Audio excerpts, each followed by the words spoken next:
Good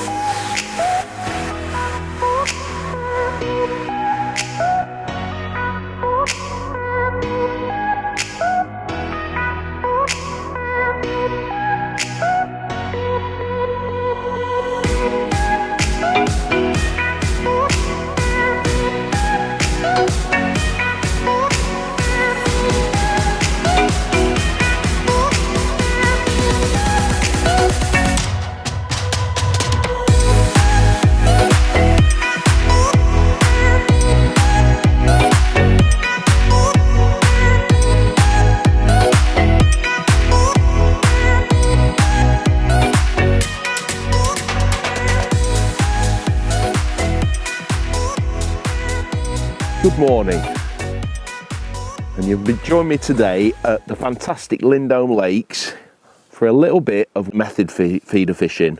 Now, look at that beauty. As we all know, when it comes to this time of the year, choosing the right method is absolutely paramount. Keep it nice and simple and you'll have a great day's fishing, even in the coldest of days during the winter. And to be honest with you, just get this hook out. Look at that little F1, beautiful fish. It's my favourite way of catching fish because it's so effective. Keep things simple, you'll catch loads of fish, and that's what today's about. So I'm going to run through my approach, whether we're on a lake like where we are today on the strip, where I'm fishing the feeder tight across to the other bank on a shelf, or fishing in open water on a silty bottom, choosing the right feeder, the right bait, the right hook bait, the right rod choice. Everything is so important. Make the right decisions and it'll improve your catch rate tenfold. So let's do the bait now. Right, let's talk about bait. Now to me, the bait is the, look, we've been over, it's always the same. We've been over this so many times and I cannot stress how important it is, as with all aspects of fishing, getting your bait right, choosing the right bait and getting it right. It's the difference between night and day, especially when it comes to a feeder. You've got so many variables you've got to consider. The mix has to be right. You've got to ensure that when that feeder hits the surface, everything's intact on the bottom, and I see it on a day-to-day basis. Anglers casting out, the feeder's hitting the surface, and you can instantly see that all the baits come off. If you can ensure that that bait is holding together, when it hits that bottom, you're going to improve your catch rate by 50%. It's massive, and that is the difference between catching a great net of fish as opposed to really struggling and trying to figure out what actually has gone wrong when you've not caught. Get your pellets right, get your ground bait right, you're going to catch loads more fish. So, first of all, let's talk about ground bait. A as a binder, but also as an attractant. Water temperature is about 8 degrees at the moment, so at the moment there's fish are still moving about, and whilst ever that is the case, ground bait is very important. So let's talk about the ground bait first of all. It's always the same. Green swim stim, marine halibut. You cannot get a better binder and a better mix, in my opinion, for method feeder fishing than these two ground baits. They're absolutely brilliant. So I'm going to quickly show you how I prepare it. I'm not going to mix a lot up because, as I've said, this is more like a binder with the pellets. In the summertime when the water's warmer, it's nearly always ground bait with a very small amount of pellets, but now it's the other way around. It's, let's say, 80% pellets, 20% ground bait, and in a few weeks' time, as the water temperature cools a little bit more, it'll be 100% pellets, and that's where you use a different feeder, but we'll go into that when it comes to terminal tackle. So first of all, ground bait.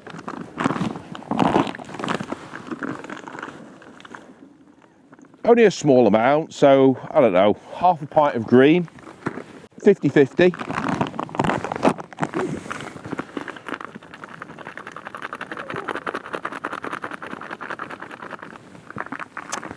And half a pint of marine halibut. Give it a good old shake around while it's dry, get it all mixed together. Just add a little bit of water at a time. And remember, when it comes to your ground bait, if you're going to do it on the bank, do it as soon as you get to your peg and just over wet it slightly, so by the time that everything else is ready, your ground bait's absolutely spot on, ready for fishing with when the match starts or when you want to start actually fishing. So you can see here, it's quite over wet. About 10 minutes time, that'll be absolutely perfect. We'll riddle it, put it somewhere safe and keep it dry, and the ground bait's ready. It's as easy as that. That's how quick it is. So basically what we're going to do is we're going to leave that. I'm going to talk to you about the pellets while that's absorbing all the moisture. So pellets. Well, first of all, we're at Lindholme, so we're using the fishery pellets. Now, I've done this for a number of years now. In my head, I think it makes a big difference. And I'm confident. I think confidence is the biggest thing. If you're confident with something, then do it. I want to do something very different, quite different, to make my pellets stand out from the rest, basically. And I do it for a number of reasons. And ever since we introduced the Swim Stim pellet soak, I use these two combined wherever I go. If I have to use fishery pellets, then I use this particular mix, what I'm going to show you, for all my method feeder fishing across the country and abroad as well. So all you have to do is get a tub, put some pellets in, like so. And I do 50-50. I do 50% water, 50% liquid. Give it a good old shake. Sure everything's mixed up inside. Now what we're trying to achieve with this is the level of the liquid just below the level of the pellets. Now normally if I'm in a match and I know that I'm going to a venue, I know that there's a good chance the method feeder may play a part in my match armoury, I'll always do my pellets the night before. The difference just by putting them in the fridge overnight is unbelievable. You get a lot better textured pellet, more evenly shaped. It gives it a slower amount of time to absorb that moisture, and you end up with a really high quality pellet that stays the same consistency throughout the whole of the match. If you want to do it on the bank, again, the same as a ground bait, do it as soon as you get to your peg. And it needs 45 minutes really for your bait to be absolutely bang right. So as you can see here, I've just got the level, I can just see the level of the water below the pellets. And what I'm going to do now is I'm just going to leave those pellets to absorb that moisture. And the end result is a very green pellet. And there's two reasons why I do that. It's kind of like camouflage. You can imagine the pellets without the dye, they get bright, quite bright when they're on the bottom, especially when the water goes clear. I want more of a camouflage bait. But also the main reason why I do it is if I'm using contrast baits in the winter, yellow washters, my favourite bait, I think a yellow washter. And you can imagine a yellow washter over the top of green pellets really does pronounce the colour of your hook bait, and in a way it gives the fish a really good target point, something to home in on your hook bait. And I'm convinced you get a bite a lot quicker for that reason. So we're going to leave these pellets again, another half an hour, come back to them and we'll show you the end result.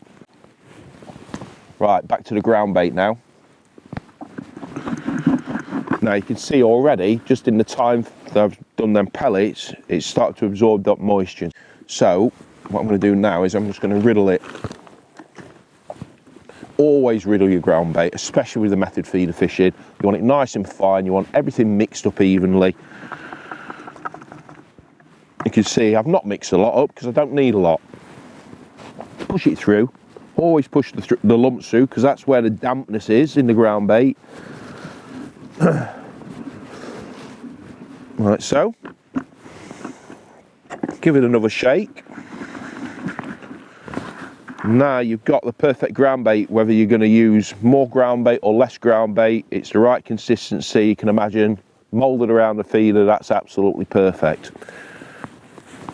Now the next thing is with the ground bait, if I can find it, is I always put my ground bait and my pellets either in a bag or a container like this, keep them airtight, stop them adjusting the texture of the actual consistency of the bait, whether it's pellets or ground bait, just by keeping them away from air and water. So straight into this tub like that.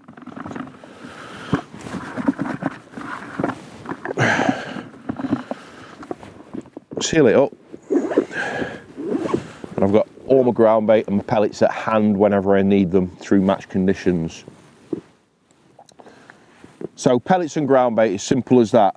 Now, when it comes to hook baits, as again, during the winter time, I try to use one hook bait, which is Speedy Washters. Really yellow and pink are my favourite. Brown to me is more of a summertime colour, where the fish are coming to the bait and they're just a coincidence, they're picking up your hook bait because they're using the scent more than their eyes. Whereas in the winter, when the water goes clear, bright contrast baits are massive. That's why corn is so effective during the winter months. So, got the Speedy Washters here, always carry them with me. 5 and 7 mil, but generally in the winter, especially for this kind of fishing, F1 fishing, 5 mils are the right size. Marry perfectly with a 16 hook. What is the difference when it comes to pellets and ground bait? Well, as I've said, water temperature is quite warm. At the moment, I'm doing 80% pellets and 20% ground bait. Now, the difference is, by keeping them separate, it allows you to change your mix as the day progresses. Don't put all your pellets in a tub and add loads of ground bait. Think about your fishing. You don't go through that much bait, so you only need to add, let's say, for example, if these pellets were ready, which they will be in a bit, and you can see already that green is really taking onto them. They'll end up being a really nice bright green colour. Just by adding a handful of pellets and a pinchful of ground bait, try the mix. If it doesn't work, you've then got loads of pellets or ground bait to adjust your mix accordingly for how the fish want to be caught on the day. So that's your bait prep for the method feeder during the winter.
So let's talk about feeders when it comes to small, average size commercial fishing.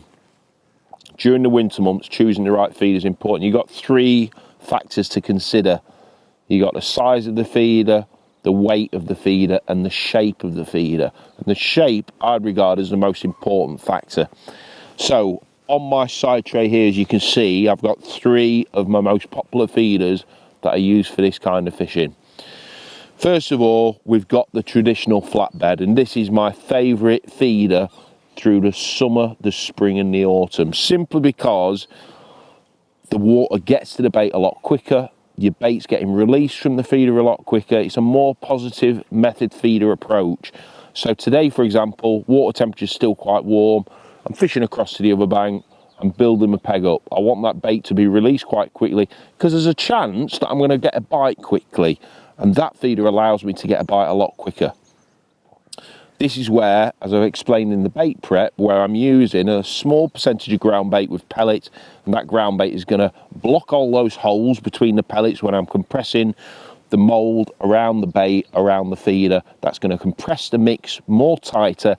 It's going to help it grip to the feeder better, ensuring that that feeder is going to get down in one piece. So the fish have got something and a reason to home in on your hook bait. The next one is the mini hybrid. Now, to be honest with you, I'd say that's my favourite feeder for my winter fishing. This is where your bait has to be a little bit different. And this is where, as the water temperature starts to cool, everything calms down. You're not going to be chucking out and within seconds you're going to get a bite. Yes, it's going to happen, but not on a regular basis. Often there's a time in the winter where you're using this style of feeder and you might be waiting 5, 7, 8, 9, 10, even a little bit longer for a bite. And this is where this feeder comes into play. Obviously the hybrid feeder, you've got walls around it, that's going to protect your bait.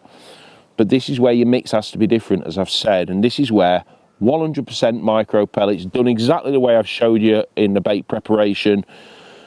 Nice soft spongy pellets means that when you're compressing those pellets into that feeder, the water eventually seeps into the pellets, expands all those pellets out, and you end up with the feeder with bait in the feeder, but also a lovely, nice little tight table of pellets around the feeder, including your hook bait that eventually pops out of the feeder.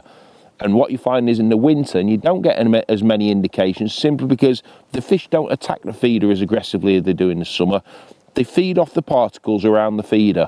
And that is why the hybrid feeder is so effective, because in a way there's less particles coming off the feeder than what's actually in the feeder. So you get a bite really quickly for that reason, as opposed to a flatbed. You can imagine in the winter, yeah, you might do your mix right and everything is bang right, it gets to the bottom intact, but it releases too quick and the fish have got too much choice. Minimise the choice, you're going to get a bite a lot quicker. The next size up, medium hybrid, sorry, small hybrid this is. This is more for open water, let's say for example, longer casting, waiting for longer times for a bite, higher walls as a result, you can get a slightly bit more bait in, but don't go mad. Don't think if you, let's say you go to a venue and you're fishing for £200, £150, or even if you're going pleasure fishing, by putting a big feeder on, you're going to decrease your catch rate. Less choice for the fish, you get a bite far quicker. So when it comes to feeder choice, they are my three go-to feeders for all my winter fishing.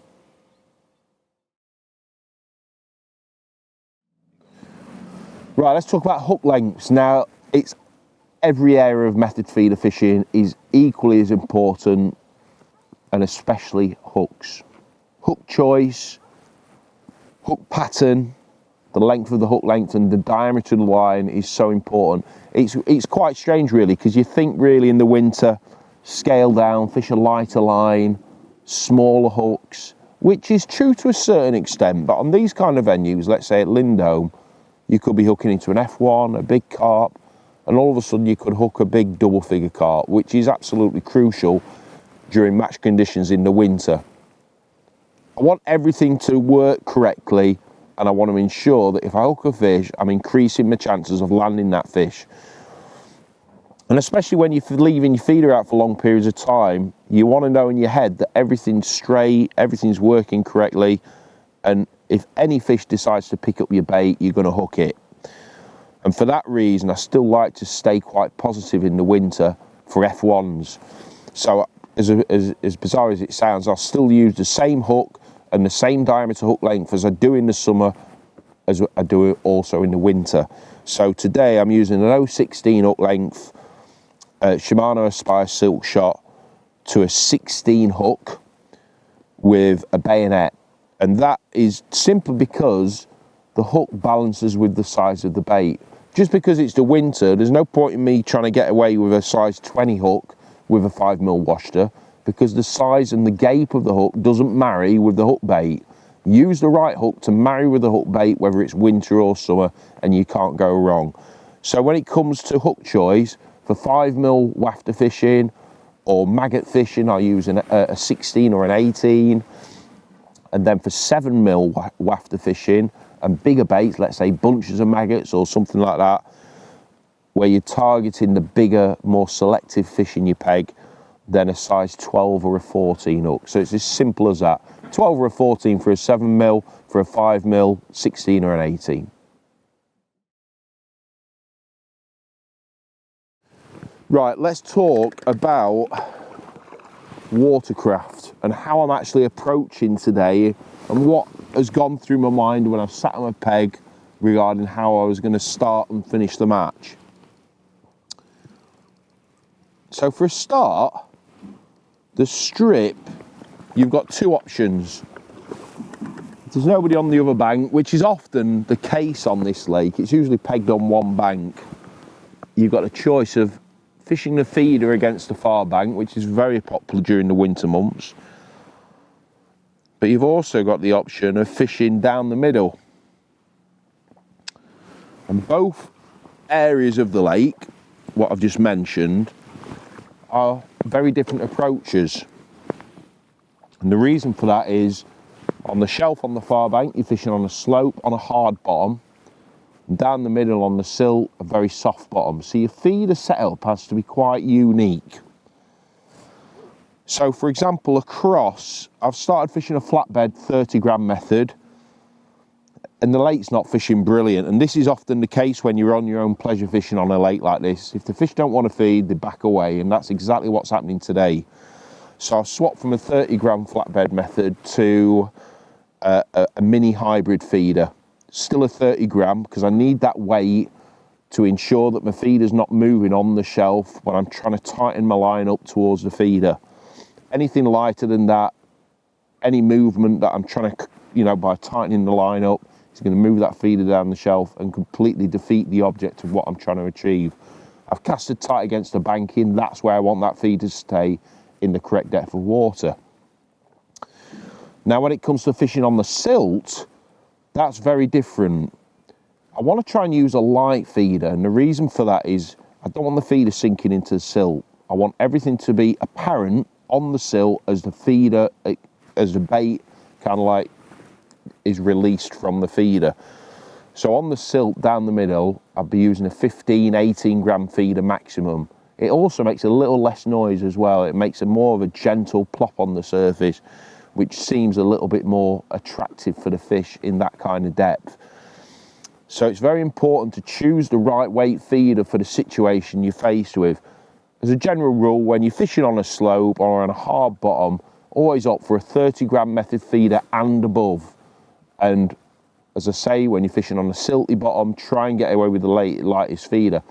When you're in open water venues where you're chucking at a further distance, that's different, because you need that extra weight in order to aid that distance and accuracy. So it's about getting that balance right. On Loco behind us, it's 8 foot deep. A 15, 18 gram feeder is just not heavy enough. So you need that slightly heavier feeder to get that feeder down to the bottom quicker, keep your bait intact, and everything works quicker as a result of that. So there are your two options when it comes to feeder choice.